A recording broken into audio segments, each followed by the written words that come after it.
back to Lifestyle Blueprints podcast, episode number 2 with Zach Benson. He's one of my good friends. He's one of my hometown boys from Brockville, and I'm really proud of him and what he's doing. And I'm super excited for you guys to hear this conversation. It was a great conversation between him and I. It's been a long time since we've caught up, but he's a great speaker and he provided some great knowledge and some great insights about life as well as the professional work field. And we dive into his university experiences and his professional experiences and all the opportunities that have launched him into the successful professional he is today. So I hope you guys enjoy. Remember to like, comment, and subscribe, and feel free to leave a comment, like I said, and enjoy and kick back and have a drink with me. Cheers.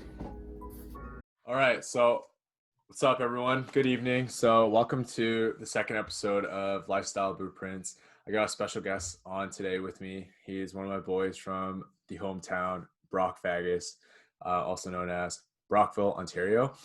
We've been friends for a very long time. We haven't been in touch for a little bit, but I know to hit him up whenever I want. And he's been kind enough to come on the podcast to speak to me and take us through his life journey. So I'm super excited to speak to you today. And his name is Zach Benson. He was a collegiate athlete as well as an academic student, and now he's an entrepreneur and doing good things for our hometown. And Zach, so I'm super excited to have you on my second episode on Lifestyle Blueprints. So I don't know if I introduced you fully, but if you want to take a shot at kind of like introducing yourself, and we can go from there. Well, first of all, I'd like to say thank you for having me on your second episode. I'm honored. It's actually the first podcast I've been a part of where I wasn't the host, so I'm a little bit out of my comfort zone, but that's what I believe in as a young entrepreneur. Yeah, but yo, Zach, I was just gonna cut you off, but excuse me, but he also has his own podcast, so I'll link the description in my YouTube description, and shut him out, follow him, and he's got some good talks with a bunch of good athletes. His podcast is actually called Athletic Insights. It's with his entrepreneur business side of things. So check it out and give him a follow. Show him some support and love that you guys are doing to me. So check it out. Well, I appreciate that. But really kind introduction. Me and Jordan go way back, probably to when I was in grade 10 when you came into high school. And we'll obviously over the course of this podcast, we'll talk a lot about our passions of sports and lifting weights. But that's really how Jordan and I became really good friends, was through powerlifting and just like bodybuilding and health and fitness at the YMCA. Yeah, I would say the gym. For me, it ended up the gym. Yeah. And then for me, it ended up really sparking my passion, which is like youth mentorship and athletic development. So my company, For Life Fitness, essentially was the amalgamation of like my passion and then also my interest in entrepreneurship.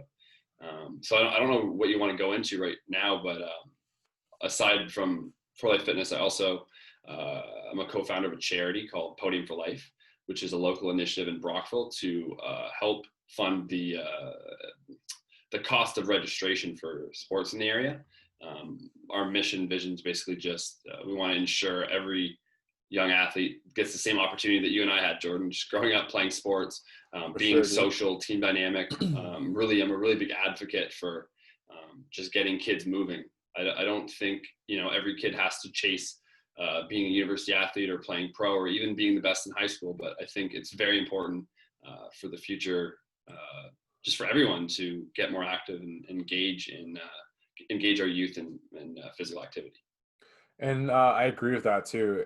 A lot of parents also have a lot of pressure on their kids to kind of go to college, go semi-pro, whatever. But basically what you're doing is super great because you're getting kids active, whether or not they're going to succeed at the next level, but you're getting kids active at a young age. And I think that's super important, especially in our hometown as well, because there's not that much to do as well, right? So basically you holding camps for football, holding strength camp training, that's like been super good for our community in Brockville, and I really commend you for that. I think you've been doing a great job in doing that, and like you said, like just getting kids active because of kind of like the day and age we're in right now, and also because of COVID, you're doing a great job in Brockville, and hopefully you keep that up, and I know you will.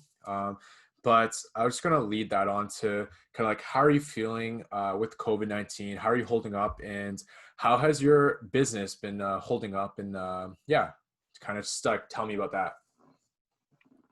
Yeah, for sure. So personally, right now things are good in the sense that we've been exposed to COVID for a year now, so we kind of understand what the parameters are, and it really hasn't affected me as much as you'd think. Being in a very rural community, there's only 20,000 people in Brockville. Nice. We've remained in the go phase until just last week, where they kind of put us into more of a prevent phase. So from a business perspective, when COVID hit last March pretty hard, and we were forced to cease operations, I was running a football camp in Beckwith, as well as my one-on-one strength and conditioning at Podium as well, and group training at Podium as well. And that was just kind of, it's a really weird feeling when you're just told by the governing body, that you're not able to just kind of go and provide for yourself. And I obviously understand now we've all learned more about what COVID is, and how to handle this, and the vaccine's coming out, and there's going to be a lot of mixed opinions on that, but it's here, and it's going to be taken regardless of what we want or how you feel Sure, about man. it personally.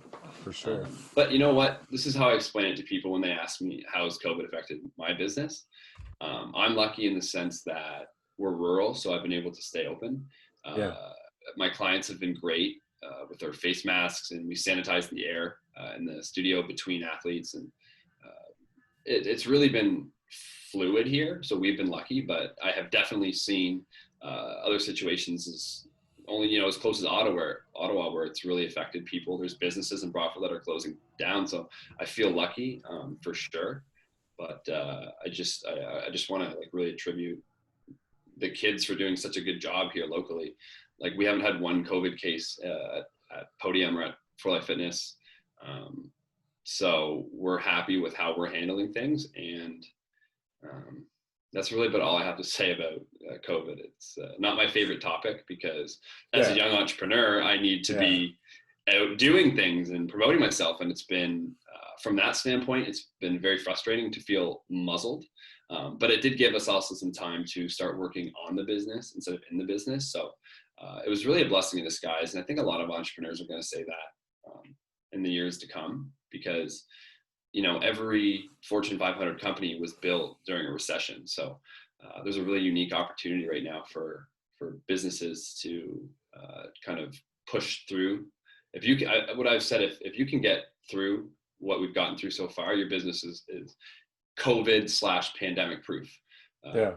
essentially. For sure. And if you're taking those extra precautions, and especially since you're in a rural area like our hometown, Brockville, you're willing to take the risk, but at the same time, you're kind of like complying also to the COVID regulations, right? And it seems like you've been doing a great job, and you've been still excelling, succeeding at the same time.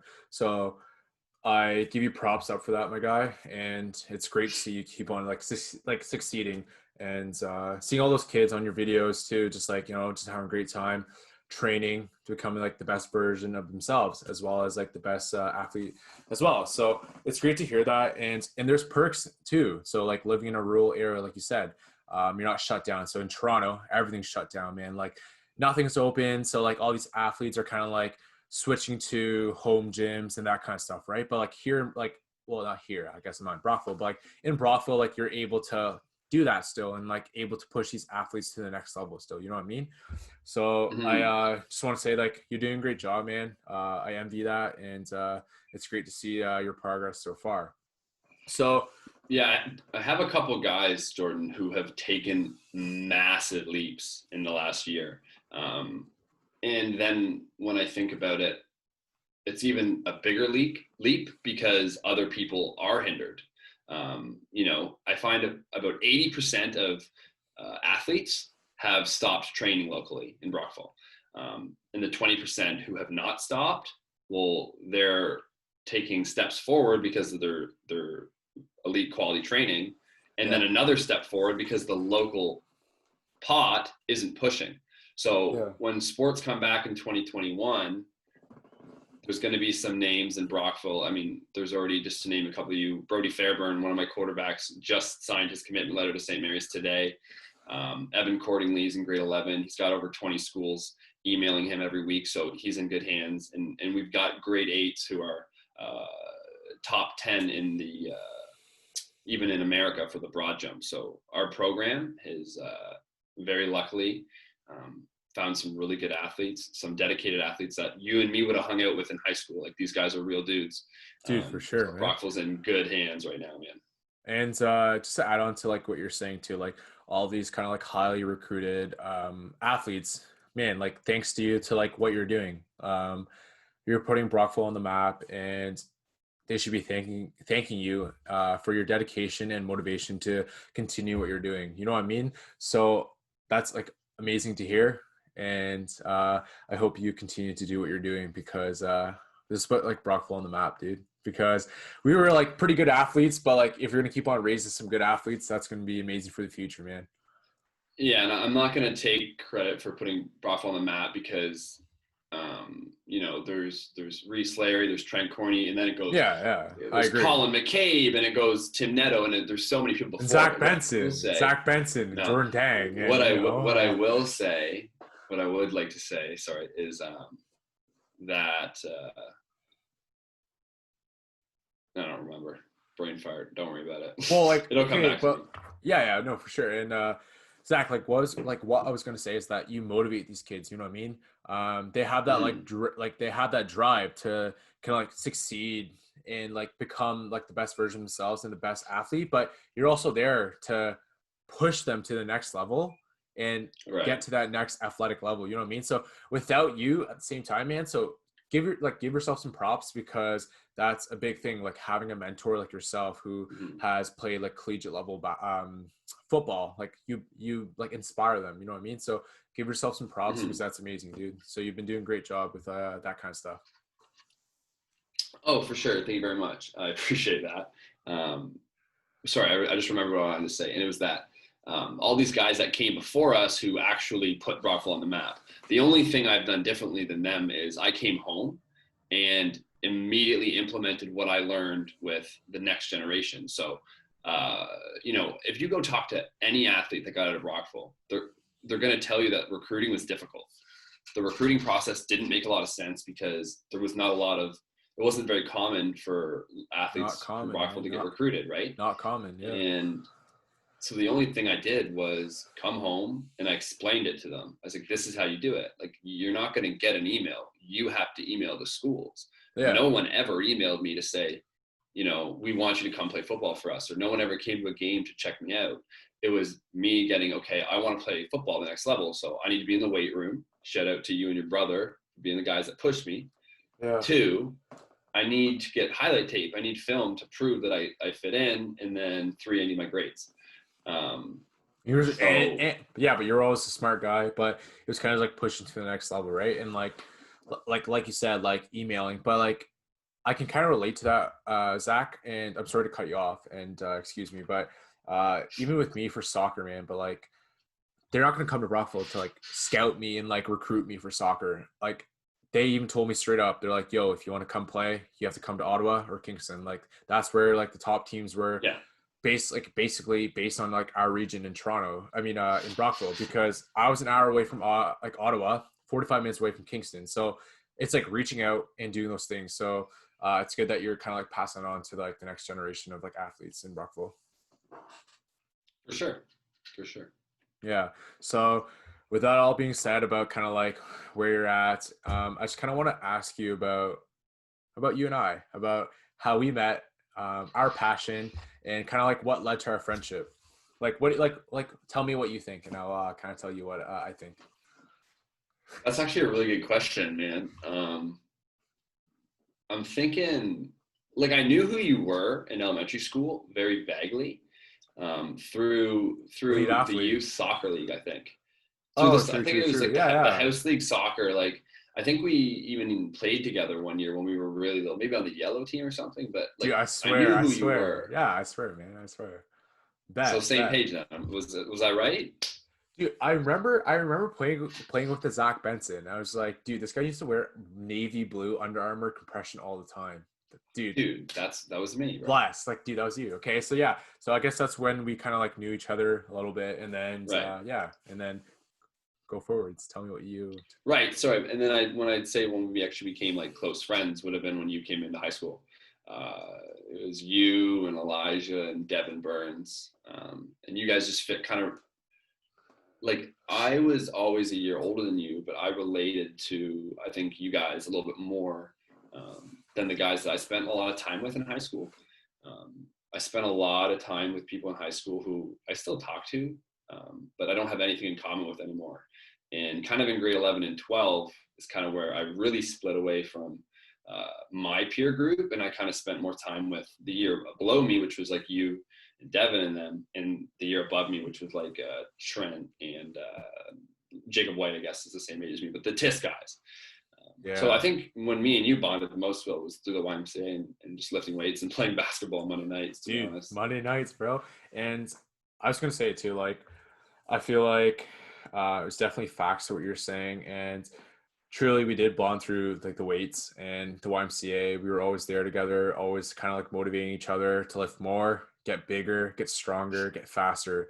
And Monday night basketball, man, dude, such a time for Elijah, myself, you, Chris, even People have sometimes, no idea what went down there. bro, Huss sometimes, and like the older men that literally just get mad at us, bro. Like just like I was so hilarious, bro. But I was just gonna say it too, man. Like I feel like we did bond through kind of like just like a drive to kind of want to succeed. You know what I mean? Like you Mm. separate yourself from those individuals, like you said, to like surround yourself like with me, Elijah, Devin Burns, and like we are successful individuals and like I would say, and like young successful adults.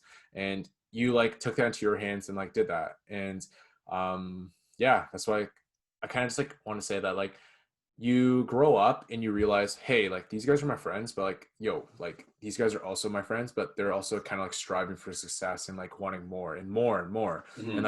that's how I am now too, as in like kind of choosing my friends and like choosing the friend group is like, yo, like Zach, you're like one of my good friends. I don't speak to you in like forever, but you're striving for success and continue to like chase Hmm. your goals. And like I envy that, man. Like I like you inspire me to start this podcast. And like it's amazing, dude. And like I feel like that's how we relate, honestly. Like our drive to like succeed, honestly. Yeah, I think I figured out from a young age, from like probably grade 9 or 10, that like if you want to be successful, you have to surround yourself with people who are on the same path as you. And that's one of like my biggest like mantras for my podcast is just like find friends that are on the same path as you, hang out with those friends, and your friends who are getting in trouble and not being productive, you gotta get rid of those friends It's in being high tart, school. bro. Yeah, It's facts, literally it's facts. so I've always kept my circle quite small because I'm, first of all, like Kobe Bryant said it best, like you can't be a good friend when you're chasing greatness. I'm very busy, and sometimes the busyness is just me sitting There it is, with my dude. thoughts and trying to like Kobe right there, exactly dude. the Harvard's Mamba, classic, man. man. The Mamba, bro. Um, yeah, and I think like just to touch on that, like it's like who are you looking up to when you're a young person? Yeah. Like for me, it wasn't just Kobe Bryant, Michael Jordan, LeBron James. Of course, I admire those people; they can do amazing things and they're great human beings. But I'm a really well-rounded guy. Not trying to toot my own horn, but I should say I'm interested in a lot of different things. I'm interested in astronomy, and I was an honors math student for 2 years. And then I studied kinesiology and athletic development, and I did civil engineering for a year. So my background, my education was really unique, and it gave me an opportunity to also meet a lot of different people and go to a lot of different schools. And through that process, I really got to figure out who's the type of person to keep around you, and who's the type of person to kind of keep more maybe a social circle or a weekend kind of friend. Um, but all this is just to say that, like for me and you, we can touch base once a year, and it's going to be like we're hanging out at the YMCA, spotting each other, and that's Yeah. because we have the same interests and we've had them for so long. Yeah, and I agree with that. Like it kind of comes of time too, and like you said, you had all the experiences at like these universities, and we'll touch base on that and like where you attended, kind of like what you studied and the football career as well. You know what I mean? But what I want to say as well was that um, my role model, I know you're like talking about like Michael Jordan, LeBron James, and like a lot of people like look up to them. I look up to them like whatever. But my For biggest model motivation, like, yeah. for motivation, but my biggest role model were my parents. They came over Mhm. here and they had nothing, and they came here, worked their asses off, and they showed me what true like hard work was, and I translated that into like my everyday life, and literally like where I am today in Toronto, kind of do my own thing. That's because of them, man. And like a Mhm. lot of people like kind of overlook their parents, but for me it was like kind of a true thing. Like I don't think they know, but I look up to them a lot, and basically my hard work came from them and stemmed from them, and I thank them so much and I love them so much. So with that being said, with them as well as friends like yourself, my brother, other friends like during university motivate me to kind of like keep on going, keep striving for the best version of myself, and strive for that success. You know what I mean? Mhm. True. For So sure, yeah, you're killing it. thanks, dude. Just trying, man. And so Zach, so us we talked about kind of high school, kind of where we met. Take me after high school to like where you went after that. Like, did you go to university? Like, what'd you do? For sure. So I came out of grade 12. I graduated. At that time, I honestly hadn't thought about my future. I don't think in the way you probably should when applying to universities. I Facts. just kind of always had really good grades, and I knew I was strong in math and science. So my mom had suggested civil engineering, and I just, I was kind of guided that way, and it seemed like an option. So I applied to Carleton for civil engineering.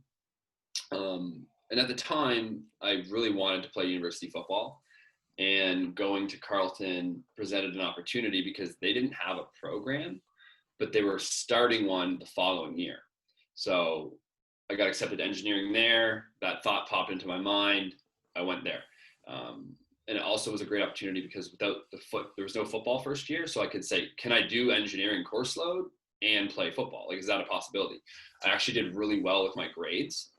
So I said, maybe I can do like a science degree and still do sports. Maybe I'm capable of that. Because you weren't really Yeah, for sure in high sure. school, because high school really stopped challenging me probably grade 11, and then grade Dude, 12 just kind of seemed like the facts. same thing again. Bro, it was a Um, joke. It was a joke, man. just some different symbols in math, but then, anyways. um, yeah, so I did my year at Carleton. I did a couple of workouts with the team, and they just kind of said, "You trained with us all off season or whatever, but we're not interested in you." I was just kind of like, "You guys made a mistake. I knew you're wrong. I know they were wrong because I sent my transcripts to a couple universities, my old high school film, and multiple universities were interested." Um, They lost but a real one, dude. They that was lost a real one. that was a blessing in disguise at the same time, because if I went to Carleton, I would have been there for 5 years with a whole roster of people who are the exact same age as me. So I'd be competing against, 15 kids that are all the same age, as opposed to a normal program where you might have like 5 5th years and a couple 4th years and some 3rd years. So there's more of an opportunity on the field.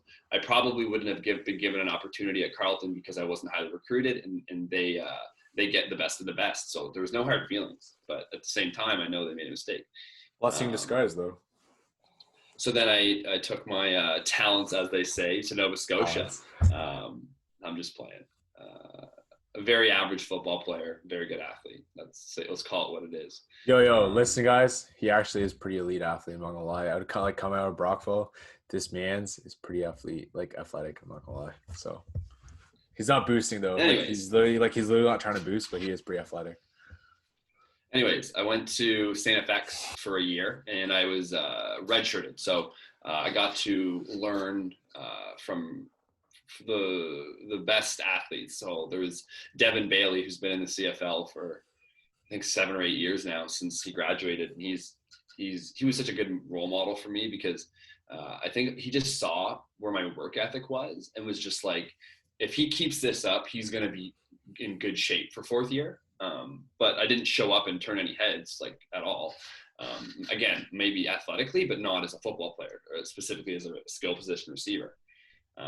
So after a year there, Wait, Zach. mhm. I was just gonna like sorry to interrupt you, but like you were saying like, oh, I didn't show up, kind of like turning heads because of my football ability. So would you say that was contributed because your football IQ, or kind of just like the other dudes on the football team was more experienced and kind of like experienced more like intense football and like had higher IQ? What kind of made That's a you? great question. I can tell you it was certainly not IQ or football IQ. I was lucky enough to be coached by Tom Bell, and just being around Dylan Bell all the time. They grew Dude, up in America, so that guy's a football freak, both of them. yeah, they transferred a small part of it to me. I spent a lot of time out there at the Bell's house growing up, and I spent a whole summer there once. So that was super helpful for my IQ. So I wouldn't say it was an IQ thing, and it wasn't a physical thing.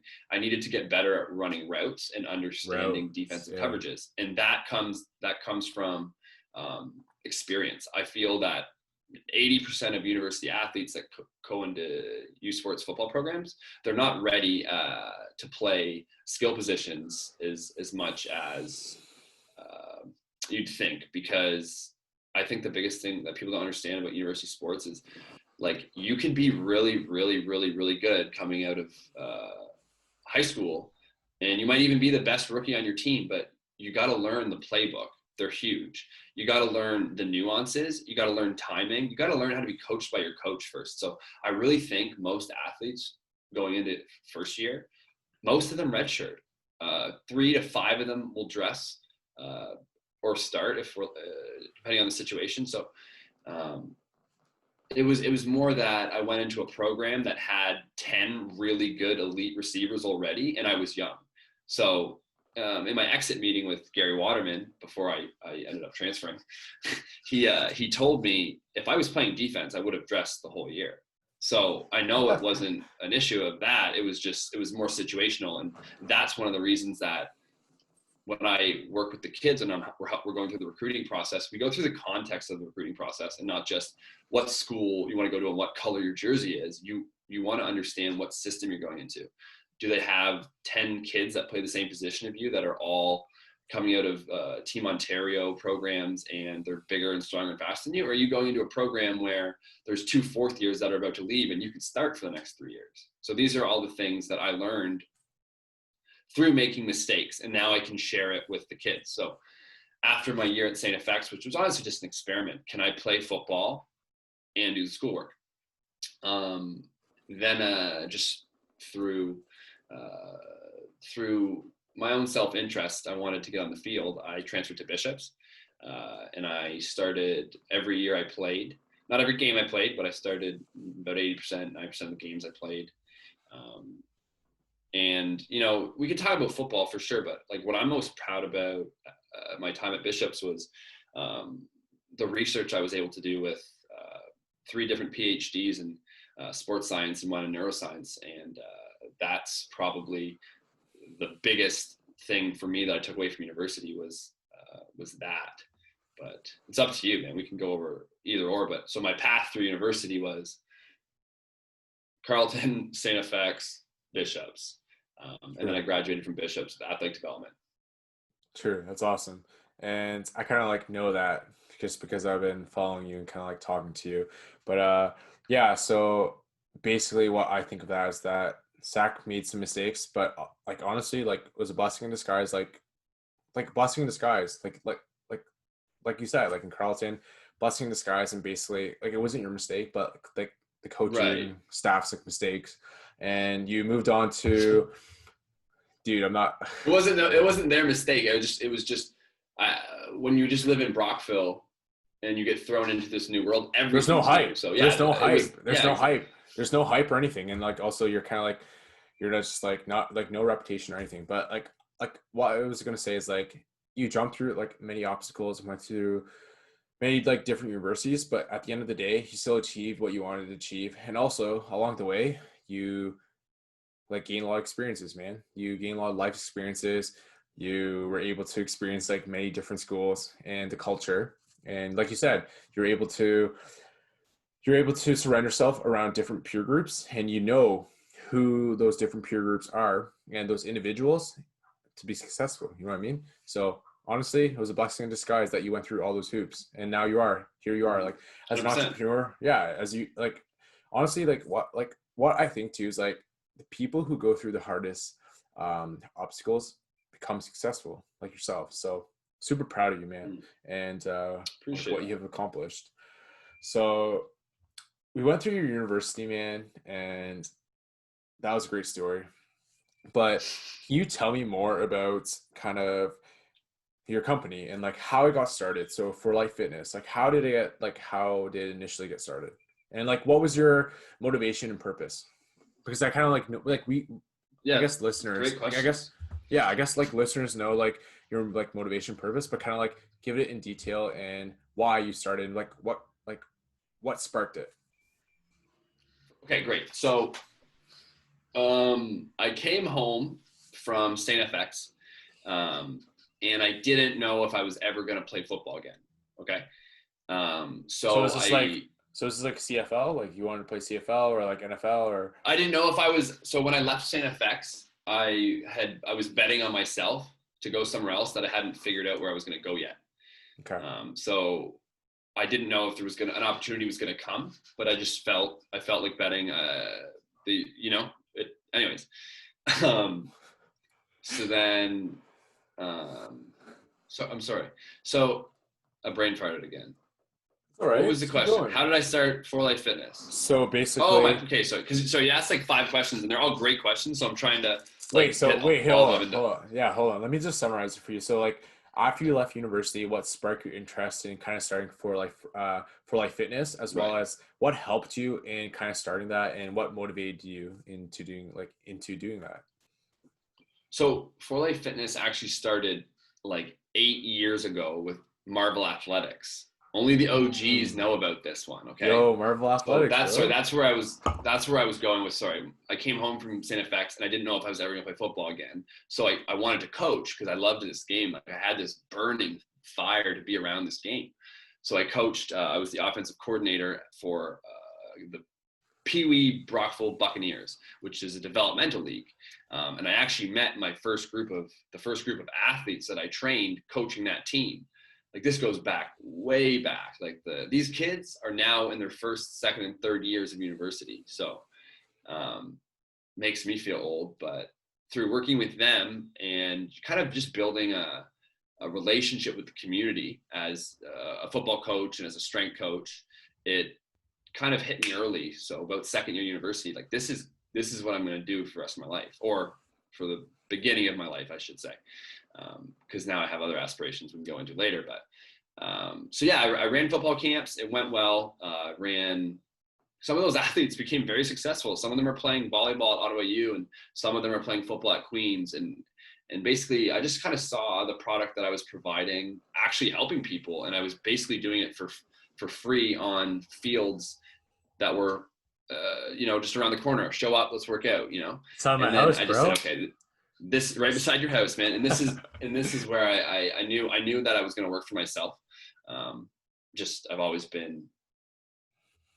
known I was going to be an entrepreneur. I can't tell you why. um, and so then when I started studying athletic development at Bishop's and playing football, and I was just like, this is what I'm going to do. I am going to do this program called Summer Company, and it's for high school students and university students. And the chapter in Brockville is called the Leeds and Grenville Small Business Enterprise Center. They Yeah. run this program, and they give you $3,000, business mentors, all the help you need. They're the most wonderful people. Their names are Jet and Wendy.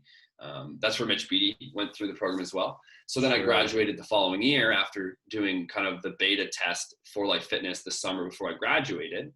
Again, very, very positive results. So then I went and finished my degree, opted out of my senior season of football to do research to further my just academic interest. I was very Knowledge. interested Yeah. in doing some reason. Yeah, just knowledge, because I felt that I got, and that's why it was easier to step away.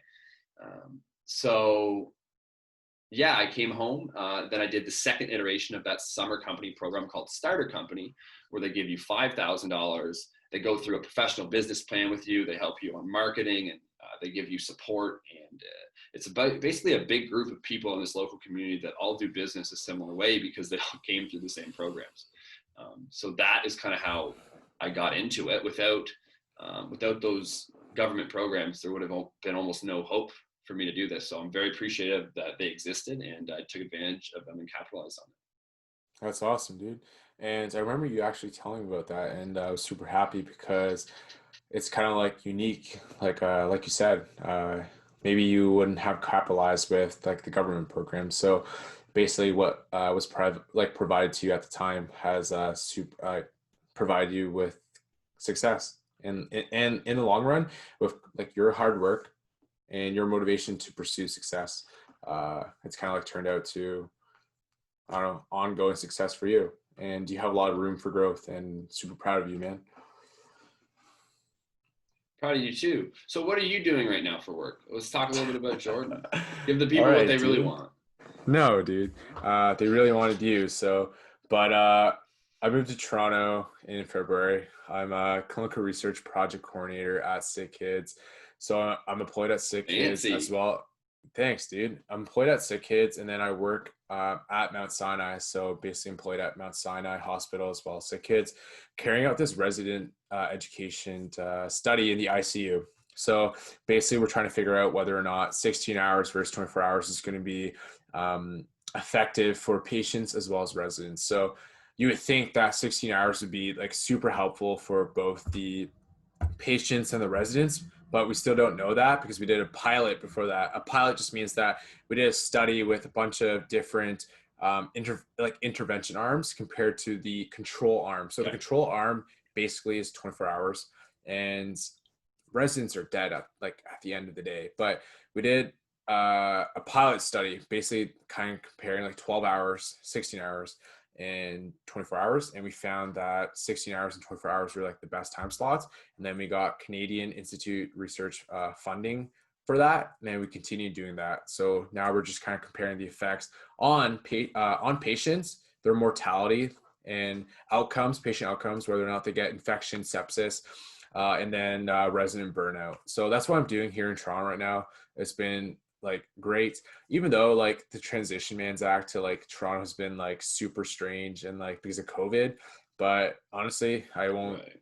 Yeah, like I feel like you can only go up, and with research, you got to move to a big city to kind of move up. So I took a big step from Kingston to Toronto in terms of position, and honestly, I embraced the role and have been doing super well ever since. So that's what I'm doing right now, and wanted to start this podcast inspired by you, my guy. And I just want to inspire like individuals out there, young successful adults, and just kind of spread insight and knowledge about like how do you achieve these types of professions. You know what I mean? So honestly, it's super. I'm super grateful to have you on the show. So that's what I'm doing right now. I think what you're doing with your podcast is a really good idea. I hope it gets some traction because I think our generation has a lot to offer the world. Mm, We're much more open minded than previous generations, and I think we're going to get a lot facts, done. facts, and A lot done. and a good friend. I don't know if you know Addie Halliday. Know the name, don't know her. All right, so Addie's like one of my good friends from Queens, and she like mentioned briefly to me, like in a quick conversation, that she was saying that like a lot of like older adults who are successful, or like any adult will kind of mention like, oh, like these kids who are in their 20s are kind of like kids still, but like we're adults, we're like achieving success, and like they still think we're kids. But I kind of want to spread that. I want to spread that word that we are more than adults. Like, I mean, more than kids, and that we're achieving Mm-hmm. success and we're still having fun doing it. You know what I mean? We're still having friends, like kind of Yeah. like going out, doing things, and we're still like achieving success and like achieving our goals, either whether or not they're short term or long term. So I'm super happy to kind of do this and keep on providing quality content to the viewers and listeners, and hosting guests like you, man. Who's next? Who do you have next? Who's Or are you next? just winging So it? I have I can't say yet, honestly. It's in the works, but I have like a lot of people up, so I just gotta pick one. So yeah, but with that being said, Zach, I was gonna ask you, man.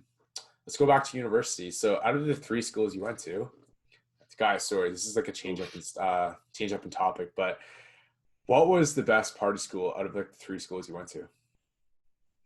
So it's so reminder to the listeners. So St. FX, Carleton, and Bishops. So what was the best? What school was the best, or what was like my fondest university moment? Party. What was the best party school? Okay. Oh, this is this might ruffle some feathers, and I think I could probably I think I could explain this the best way. So Carleton is not it's just between Bishops and St. FX. Carleton's out. They're Carleton's dark as shit. Whatever. So St. FX is known as the biggest party school in the country usually, and then Bishops is number two. Bro. I think the biggest. I think Queens, the biggest, bro. Well, I'm talking about McLean's magazine, and I've been to Queens as well. It's fine. It's good. Don't get me wrong. Dude, Queens is insane. Hey, you're asking me about my experience. All right, so I'm trying to give you my experience. Go ahead. So the thing about St. FX is the parties I find they're more of a show almost. Like they have these huge events. Like there was this thing called Burmac. You're allowed to swear. You're allowed to swear. You're allowed to say shit. I work with children, so I have to be. I always kind of have my mask on to not be swearing. I respect that. Setting the example for the kids, but I don't think they're going to see this. Anyways, Bishops is the bigger party school. I'll say it, and I can explain it if you'd like. So, St. FX has these huge events like the Burmac. So there's a big residence called Burke and one called McIsaac, I believe. It's been a long time. And they have this, it's the biggest in all of North America. It's recognized as the biggest non-varsity sporting event. And it's just this little rinky-dinky town of Antigonish, Nova Scotia. And they pack this old hockey arena. And these, they're not even the hockey players from the school's team. They're just, they live in those residences. Some of them played maybe junior B or double A hockey. So some of them are good. I mean, some of them wouldn't have even played on my rep team. So they have these kind of these huge oh my God events. So it's a great school if you're interested in that kind of a community. Where I liked Bishops better personally because it was a smaller, even a smaller school than St. FX. Somehow there's only like 2,000 students there, and it was more of it felt like you were a family more. But that also could have just been my maturity levels at the school. So it's a very close, but I got to give Bishops the slight nod because that's where I graduated. So I'm going to say Bishops is the #1 party school in Canada. Okay, I respect that. And everyone's entitled to their own opinion, so I respect that. And so Zach, so I was going to ask you, so out of the three schools that you've been to, academics wise, so what would you kind of recommend? And like, what did you take at each university? Like I know you kind of mentioned it, but like in terms of the academics and how it was like delivered, what would you like kind of recommend out of those three? And like they're both really different, but what did you like the most? Great question. So when I was at Carleton, again, it's my first year in university, so I felt I was very aware that I was in the moment, like always in the moment. And I was in big lectures. I was in engineering and honors math, so 300-400 person lectures. The honors math ones were a little smaller, maybe like 20, but the 400 person lectures, those weren't effective for me, especially with the very technical content we were trying to learn with like the mechanics side of things. So that was kind of difficult. But again, I was studying civil engineering and math at that school. And then I realized my passion was going to be starting my own company and working with athletics. I went to when I went to Bishops, I switched into sports studies, or kin, whatever you want to call it. And I concentrated in athletic development.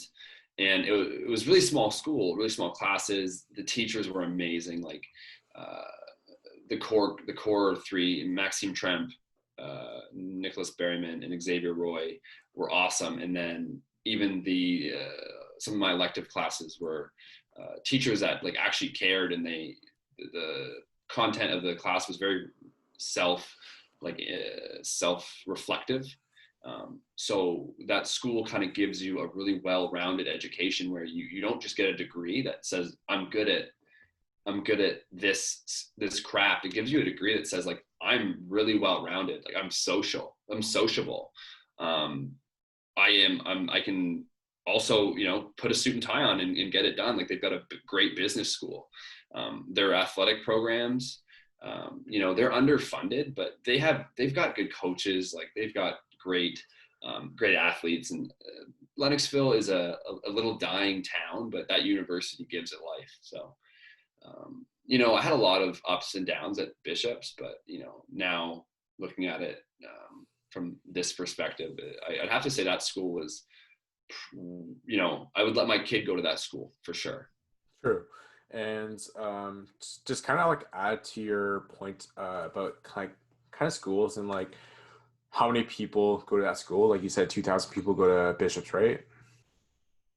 A couple, yeah, 2,500 is small. Yeah. So honestly, I went to Queens. I always thought it was a good school, but with my like academic experience, man, it wasn't the greatest, honestly. Like, and this is for the listeners kind of coming up. Like, don't believe the hype. Like, Queens is always like touted as like the highest, like the most like the highest ranked school. But my experience at Queen wasn't the best. Like, maybe because it was my program, but honestly, it was like it was ranked super like high academically. But other than that, like my professors weren't like really that good. I had maybe like 3 favorite like professors, but other than that, like tutorials, labs were definitely not good. So do not kind of like base your judgment out of high school on their reputation and their ranking, because it says more to kind of listen to these podcasts and kind of listen to even like Reddit reviews about these universities, you know what I mean?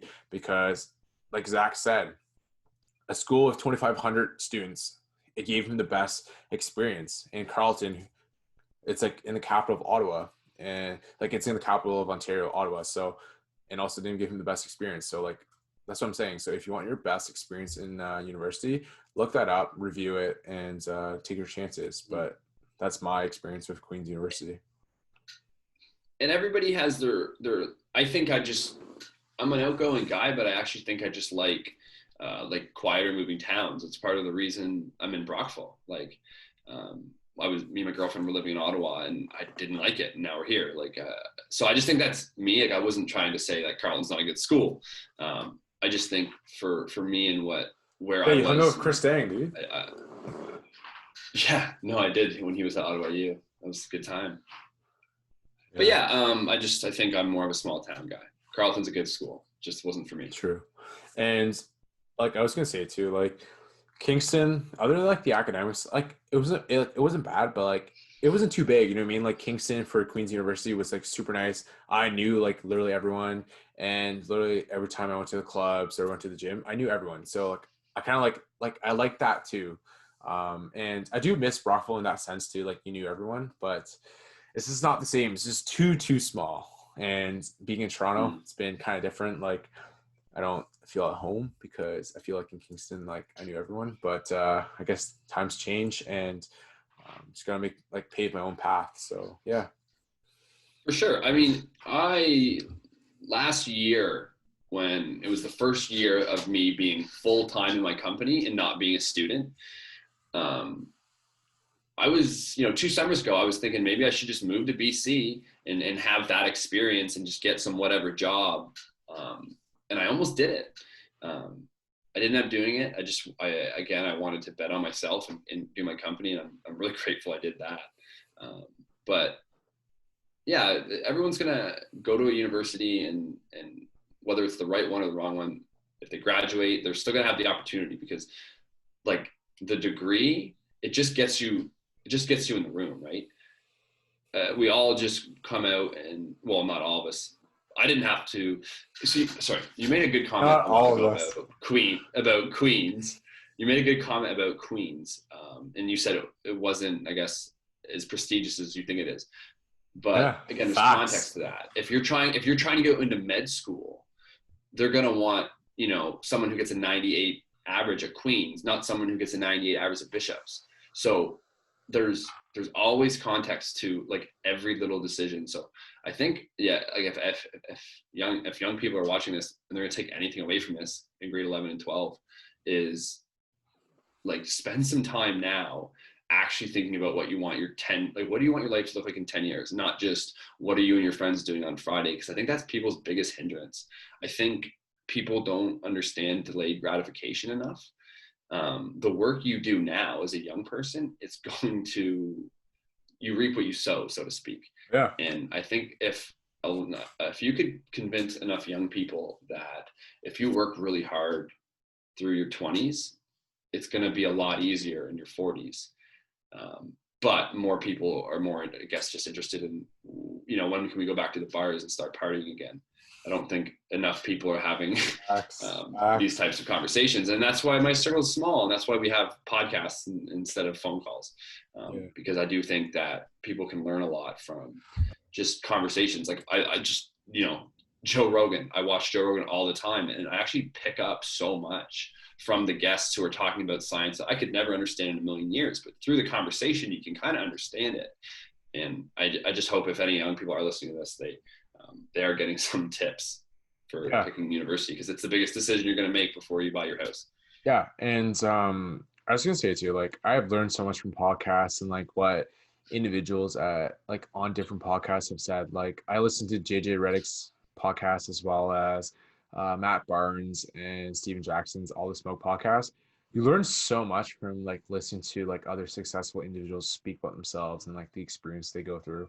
And I thought that was like a super important niche to kind of go into and invite guests such as like yourself, as well as other guests that I have planned to kind of talk about their experiences for these young individuals, like you said, kind of moving on into university and not living for those Friday nights, but living for success in the future.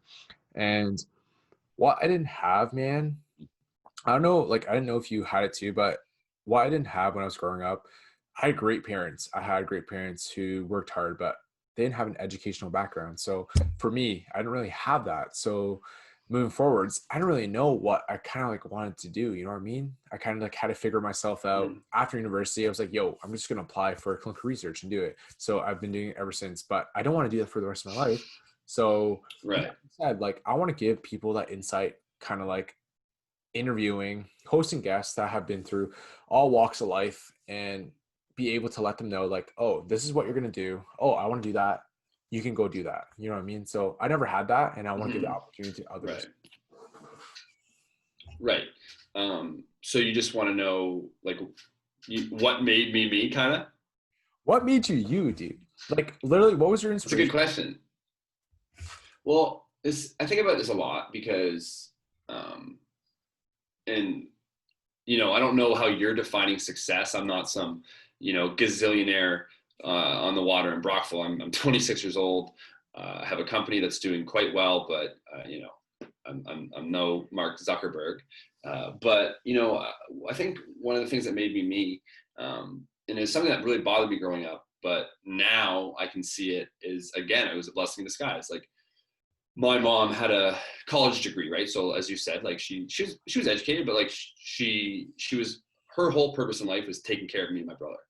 So that, and seeing how hard she was working just to take care of me and my brother because our father wasn't around, and me having to step into that role so young is one of the things that made me capable of handling difficult situations, maybe, and also capable of handling lots of different things at once. So I think it's also one of the reasons I'm so well-rounded is because I had to be lots of different people growing up. I had to be 4 or 5, 6-year-old kid, but I also had to be like a father figure to my little brother. Not necessarily father figure. He'd probably hate if he heard me say that, but no, dude. Big brother, whatever you want to call it. Nobody likes big brother. Like brother. If it's no Austin, he'd yell at that.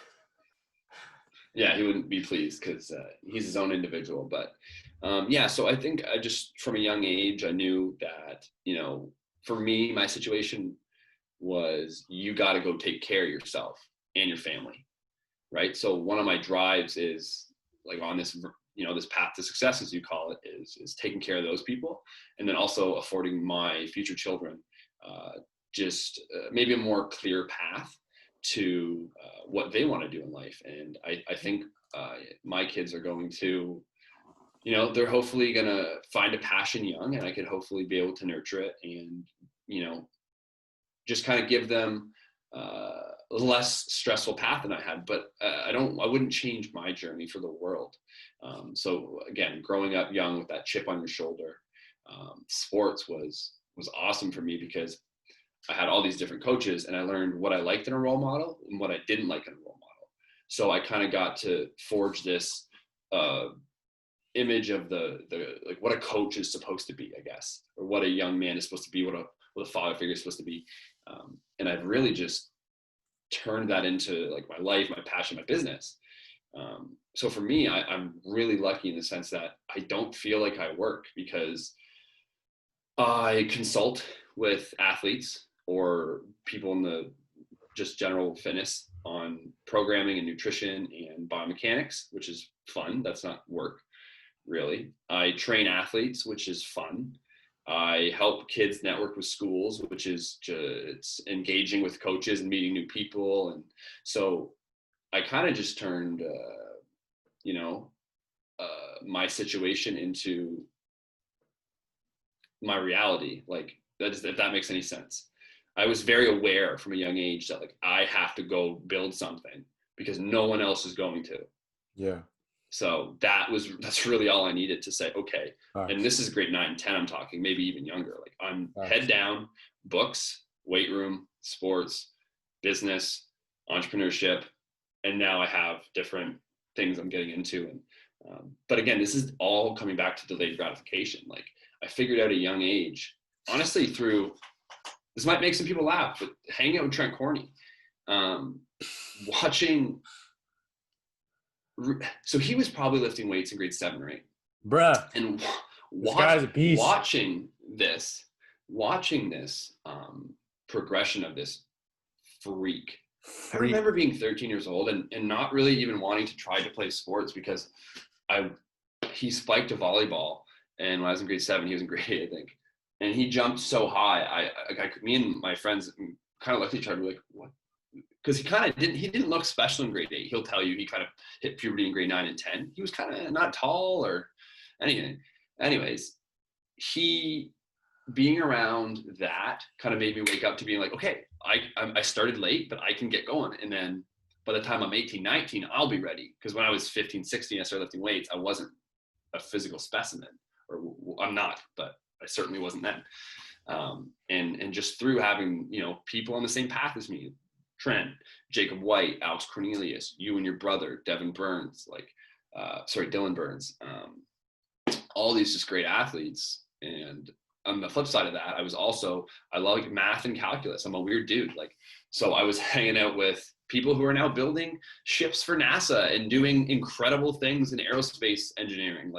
And I could have a conversation and, talk about differential calculus with those guys, or torque or whatever, and then step into the different room and talk about X's and O's with football coaches. So, Pete Atkinson, right? Yeah, I mean, and also, there's life happens so fast. It's hard to, thank everyone or mention everyone. And so Pete Atkinson, for viewers at home, was my football and my physics teacher. So, I mean, obviously he had a huge impact on who I turned out to be. That was a good guy, bro. And without even knowing it, bro, he's a good guy. Without even really knowing it. He's a good guy. There's not much difference between what I'm doing now and what he's doing. He just went through the public school sector, and I'm doing it in the private sector. Big lad. Yeah, he's jacked. He's a big lad. And I respect that, honestly, and the journey that you've been through. And honestly, everyone's going to find their journey. But with you on as a guest, kind of explaining your story, it's going to give people insight and kind of how to explore their life based on what you went through. You know what I mean? So anyone who's young, kind of listening to this and be like, oh, hey, I didn't have a father. What can I kind of do to motivate myself to pursue success?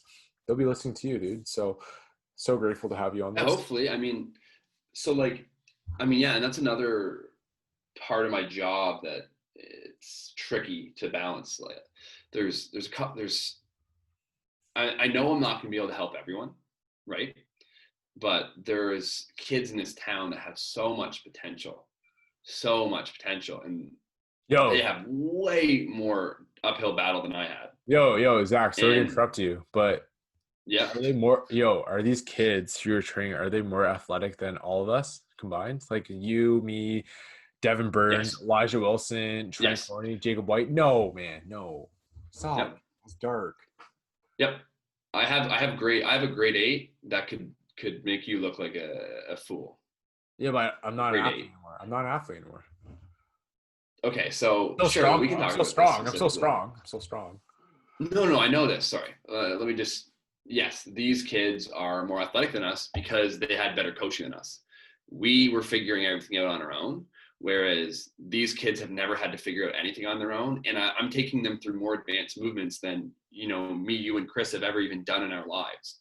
Yeah. I'm slowing things down and learning them on my own, and then being able to teach these kids new things that we weren't working on. And I'm talking more about athletic dynamic movements and less about just lifting heavy weights. So these kids' foundation is phenomenally better than what ours was. They're doing exercises that you, or not necessarily you, but someone off the street would not be able to come in and do one rep of because And they didn't take the time to.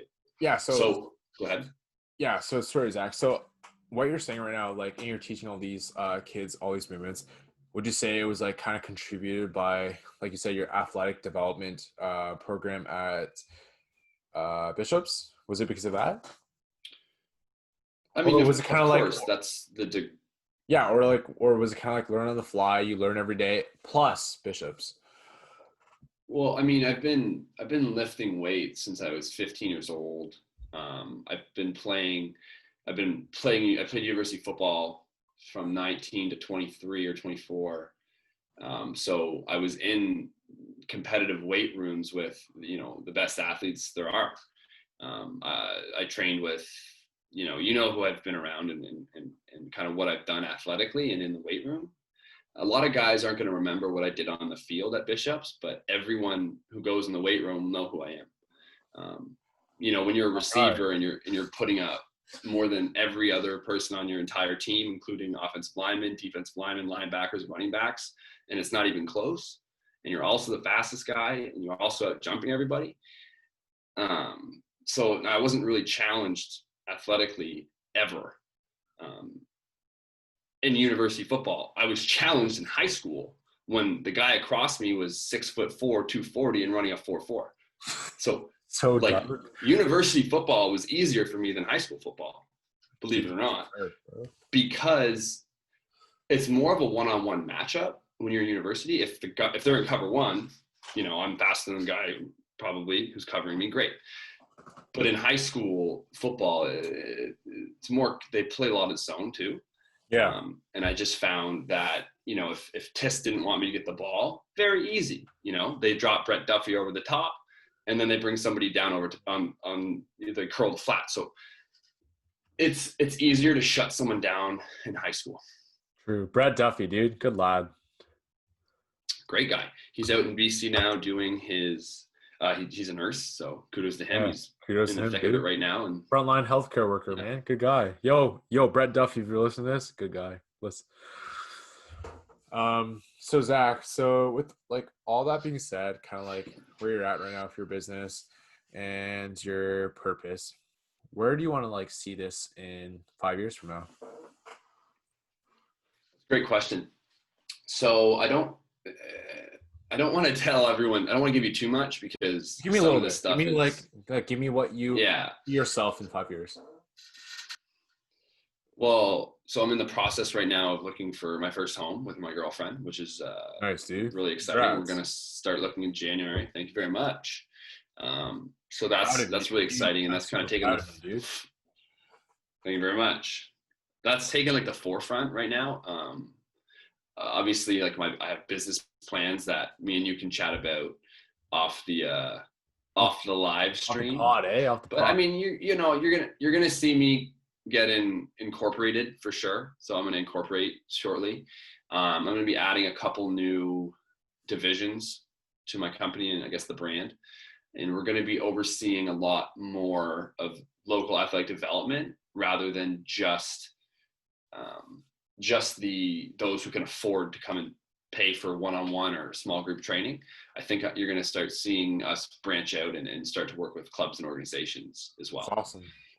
But aside of that, like I plan to also, within 3 to 4 years, I'm going to build myself out of this company and get into consulting for sure.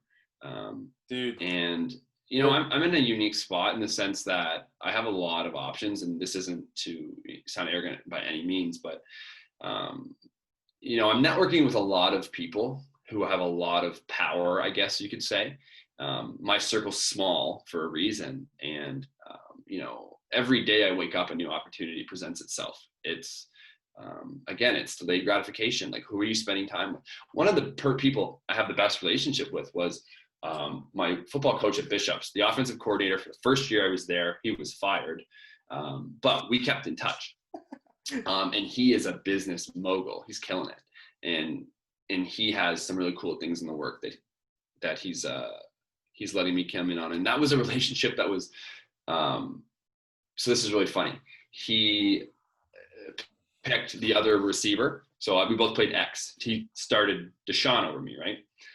For 2 games. We lost both the games, not anything to do with this situation, but the day after the second game, I wake up at 6 a.m. I'm hungry. I go to the weight room. I want it, right? Like, I'm pushing for this. But the Plex was actually closed down due to a power outage, but somehow I got in the building. So I was the only guy upstairs lifting because the varsity room was locked. So I'm upstairs lifting alone in a building where no one is but a security guard. And Brent Bailey walks in and he looks at me and he goes, "You're team 1 receiver now." And I think it was because he realized I was like him up here. Like, I'm different up here. Like, if I have a goal, man, like it's not if, it's when. You're achieving it. It's how. You're achieving it. There's every obstacle you perceive as a mental construct that doesn't actually exist. So most people hinder themselves by just being in their head too much. The best ideas I've ever gotten in my life or business ideas are when I'm not doing anything and they just start popping into my head. It's just saying it's not like I have this 10-year plan to just kind of give you. I could probably give you like a 2-year plan. That's probably as far as my plan goes, because it's so live still, because I'm in the thick of it. I'm building, my company's taking these baby steps. Things are good. Eventually I'll be able to just kind of take a step back and breathe and just marvel at what I've built. But right now I'm too busy building it, and I'm having way too much fun to think about what's next. But I do think, in the next 5 years, I'll be a consultant. Nice, man. And honestly, within the next 2 years or 3 years, I want to be a consultant too, a healthcare consultant. So I'm working towards that, and it's nice to hear that you're working towards that too. But I have no doubts, man, Zach, that you're gonna achieve that. You have so much experience, and what you're doing right now, dude, it's gonna contribute to your next career. So kudos to you, dude. You're gonna you're gonna make that next step. I was just gonna ask you. What was your Bring it on. Bring it on. Okay. So, let's go back to high school. BCI. Right, bring it on. BCI. High school. So BCI stands for Brockville Collegiate Institute. For whoever doesn't know, but BCI is small. But if they don't know, they're probably not watching this podcast. That's dark, dude. You say that, man. But what was who was your favorite coach out of all the sports you played? Or I guess you only played. Yeah, who's your favorite coach? Because you played basketball and football, right? Badminton. Played some badminton too. Yeah. Stop. Because I needed something to work on agility in the off season. Badminton was perfect. Agility and conditioning done. Did I like the sport? Not at all. Was I good at it? Not really, but it helped me big time. But that's a really good question. So, I mean, top of my head, you have Pete Atkinson, you have Tom Bell, and you have Pat Larry. Yeah. And I am not going to pick one because, Jim Vickers was good too. I just didn't spend a lot of time with him. He's a great guy. And then, you got Tom and Scott, they were great, but the Pat and the Pete and the Tom, each one of them did something for me that I'll never be able to really thank them for enough. Like Tom was, I lived with them for a bit. Like there were no issues with me and my mom, but like me and Dylan were brothers. Like me and Tristan and Dylan and Adam Sheridan, like we just spent a year together, 1 year out Baines Road. Baines Road, so, bro.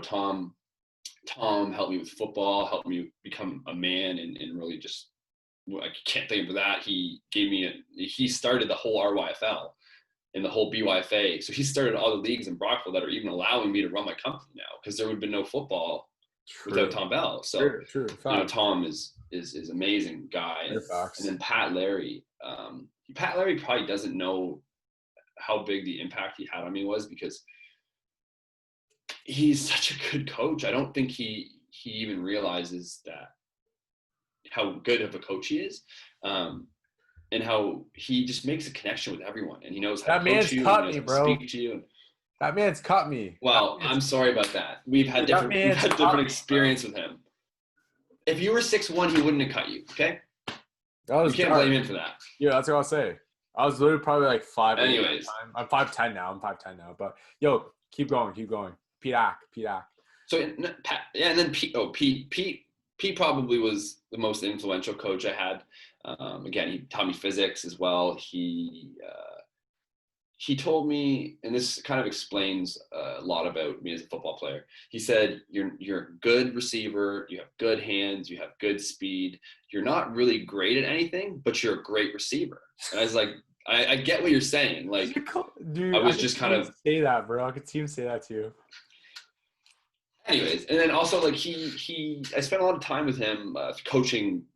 We've coached, I think, together too, or no, he's consulted me with coaching, but he gave me 2 awards at our banquet our convocation. Sorry, we always come back at BCI and we do this big grand convocation where they have $40,000 of grants to give out to students. Which, by the way, like no other school in Brockville does that. So if you're thinking about your future, go to BCI and get paid. Like I ended up getting, it's not a lot of money, but I got maybe $900 because I played football and was going into engineering. So that's the easiest money I've ever made in my life.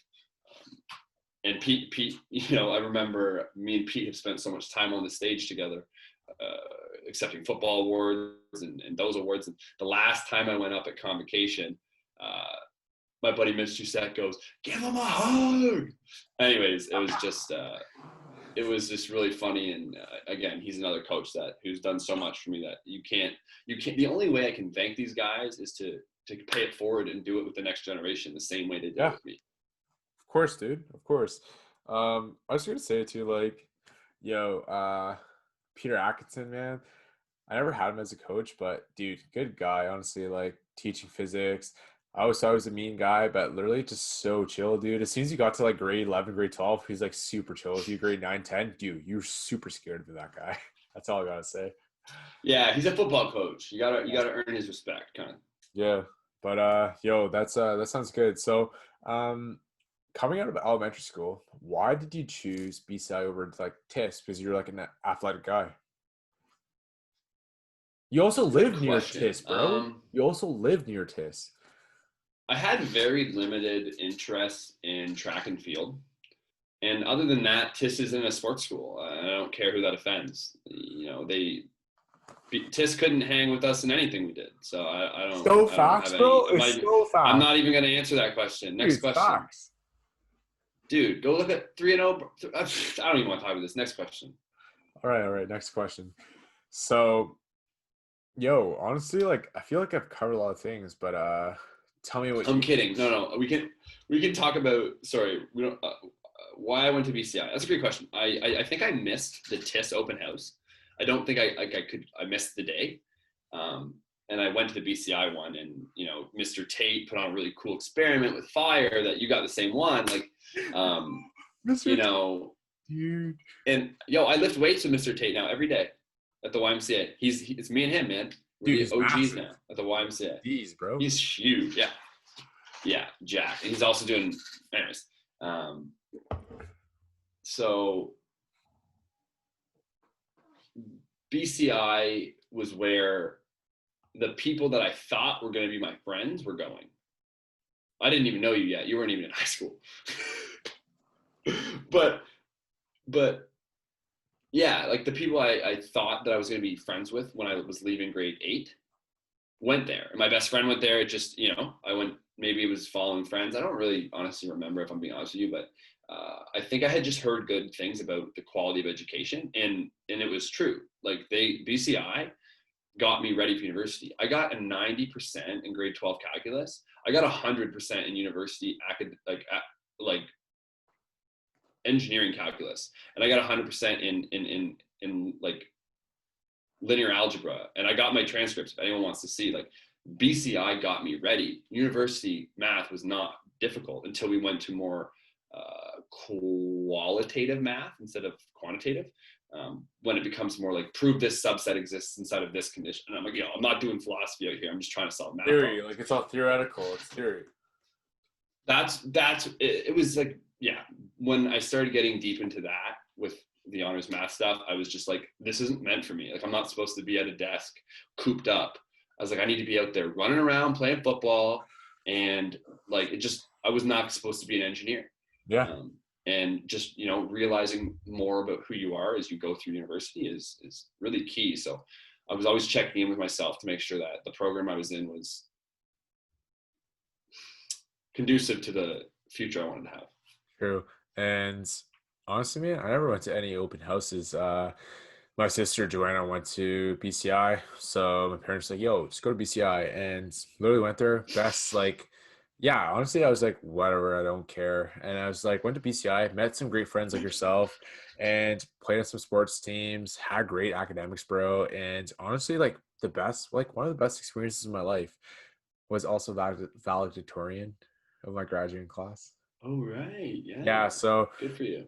yeah, so honestly, like you said, man, like it prepared me super well for university, even though I like achieved the marks I wanted to achieve. But I knew if I literally put my mind into those courses during that first year, I definitely would have had like super high marks. I literally was just like kind of exposed to that culture because didn't like I wasn't exposed to that, man. You never saw me out and like partying and shit like that in like high school. Mhm. So first time being exposed to that in university kind of just like shit my marks. So moving forwards into university, I just, was disciplined, motivated, and continued to like work like how I was in high school. So yeah, BCI was good times, man. Yeah, nothing teaches like experience. Yeah, dude, that's all I'm talking about. So we're at, dude. This is probably going to be one of my longest podcasts. Um, Zach, I just want to thank you so much for being on the podcast. But before we go, man, I just want to ask you. So, what have you been listening to during these COVID days? Music? Yeah, I'm gonna disappoint you, man. I am not a big music guy anymore. Um, dude, I stop. listen to rap. I listen to a lot of rap at the gym Yeah, because but like who? uh, Like who? Like who? there's no there's a on Spotify. There's a playlist called Rap Caviar. That's what's Oh on. my God, you're one of those basic guys. God damn, bro. Yeah, well, no, I'm not basic. I just don't put any time into. I used to like music was quite. I was really interested in music in high school, just like listening to it, and it was a little bit more angsty back then. I was a big Blink 182 guy, Hey, but now honestly, facts. my girlfriend picks the music, and that's that. True. She's better at it than me, so. True. Um, what movie or like what movies or like TV shows are you watching on Netflix nowadays or like Prime Video or Disney Plus? Mhm. I'm always watching The Office at some point. I got a little bit of Office in the Classic. background. Classic. Um, I like there's a movie called The Man Who Knew Infinity. Never watched. It's a really cool movie. It's about a mathematician who had no formal education, but could do math problems and make connections that took hundreds and hundreds of years after him to. They're still solving his books. They're finding his books, and they're finding he's Einstein before Einstein, if that makes any sense. Um, Anyways, other than that, my favorite movie is Warrior. It's a boxing movie. I watched it. More like an MMA movie. It's a good movie. Dude, it's a good movie. It's about brothers and life, and it's a good Yeah. movie. But Other than that, I don't watch a lot of TV. Like I'm busy Busy doing guy, busy guy. me. Um, yeah, I totally relate to you, dude. I don't like. I have a TV in my room right now, dude. I haven't turned it in forever, and I don't really watch TV. I'm super busy all the time, working all the time, and literally just kind of like just chilling, man, and kind of just like motivated by individuals like yourself and kind of like my peers, man, to kind of like keep on going and achieving that success. But I have another like question for you. Hit me up. Who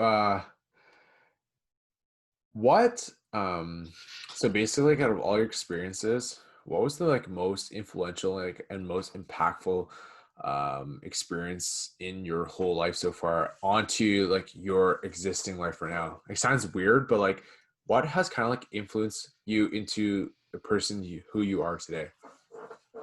It could be like university, Um, like high school, yeah, elementary school, whatever. I think I think my mom putting me in sports at a young age, um, kind of just kind of tilted the scales in the direction of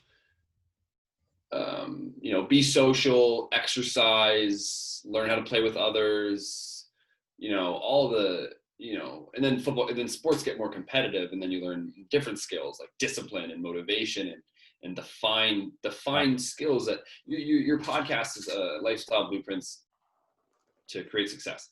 Now, I'm not saying that, I'm not Mark Zuckerberg, but if if you can just if you have a vision and you can just write down all the things you have to do to start your podcast or your company or a side hustle or whatever it is, or just get motivation to go to the gym. Like you can periodize your life. You can periodize everything. Yeah. And this is just a concept I've learned from strength and conditioning through my education, that you can just take and put baby steps into your real life. Like you can learn from so many different, um, like again, it always just comes back to context. There's so much context to things, Yeah, right?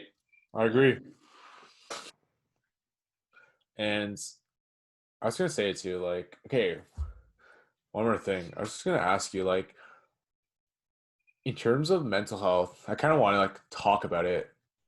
A lot of mm, individuals go through it, and personally myself, I've been kind of like conquer it over like I've been conquering it over like the last couple months, and it's been super tough. And with the gyms being closed, it's been kind of tough for me to kind of have an outlet to outlet those emotions.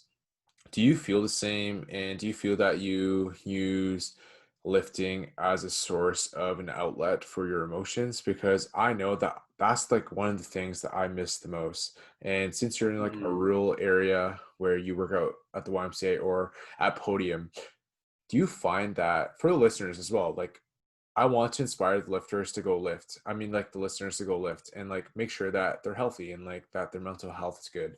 Do you find for yourself personally that lifting helps you in like in terms of mental health? Oh, absolutely. And I think, and you're going to relate to what I'm going to say next, and a lot of people who have lifted for 10 plus years will. Um, when you hit a certain training experience, it's very difficult to see improvements. So, when I was younger, yeah, lifting was a really good way to process, emotions and trauma and mental health and just like everything you're talking about. Um, Lifting gave me an outlet because like when I was a little younger, I liked to tussle. I was a little violent. I was a little out of control, and sports and weightlifting really really taught me that this is my productive outlet instead of I want to go this way in life. I don't want to go further this way. So Yeah. um, I think just sports, but especially strength and conditioning, because it challenges your mind, right? We've all been, I've done endurance sports, I've done explosive sports, I've done the sports in the middle. And I think from playing so many sports and challenging your body and your mind in so many different ways, you are able to better cope with life's problems. Um, I think if That's, everyone lifted weights, society would be a better place. I yeah. think people would complain less. I think they would do more things for themselves. I think it would save the health industry $1 trillion dollars. the world would be a better place. I think people would complain less, they would get more done, they would do things for themselves. We would conquer all the little issues we have in society and actually be able to move forward. Because if you look at things objectively, society's been stagnant for a long time. COVID is the first thing to mix it up. So I don't know what 2021, 2022, 2023 is going to look like at all. And I think mental health is one of the industries that's going to get more light shed on it in the next year or two. Yeah. One of the things we've done is we started a charity, Podium for Life. We talked about it briefly at the beginning, and yes, we help pay for youth sports registration fees, but we also hold free lectures and seminars to educate young athletes on mental health, stress, and coping strategies. And we have, several PhDs and functional medical doctors, sports psychologists that have come to Brockville and lectured. And there's podcasts on Athletic Insights. We've recorded these lectures and posted them. So mental health is something that I'm super aware of. Everyone goes through it in a different way. I think if you asked me a couple, maybe in high school, maybe I would have had more personal stuff maybe to tell you. Now, I'm not saying no one ever conquers mental health. We're always constantly dealing with things. We're all just a summation of what happened to us growing up and what we do with our time now. So I think the best thing about what you're doing is just having conversations, asking about mental health and putting it on the internet so that other people can watch the video, ask questions, and learn a little bit about it. Because I think what's great is our generation killed the stigma on mental health. Bruh, yeah. It's almost like, I'm not gonna say killed it, but 40-year-old, 50-year-old men aren't sitting at home having conversations about feelings and their mental health, right? I think our generation being more well-rounded and community-oriented is going to go a long way. I also think I've seen firsthand that high schools, and this is going to have a two-sided effect, have started grading much easier and providing less homework and no pressure at school. And that is really beneficial probably right now during COVID because the kids' stress levels are through the roof. And I really want to see how the education system handles the mental health issue moving forward, because these kids aren't going to just, let's say everyone gets vaccinated and 2021, there's no masks and school's normal again. These kids are going to need to process this trauma. Some of these kids doesn't bother them, they're good to go. But some of these kids are going to take 2 to 3 years to process this trauma on top of the trauma they're already processing from their life at home potentially. So I mean, if I'm going to say anything, just like be kind and try to practice taking other people's perspectives throughout the day instead of, well, you know how people are, right? Yeah.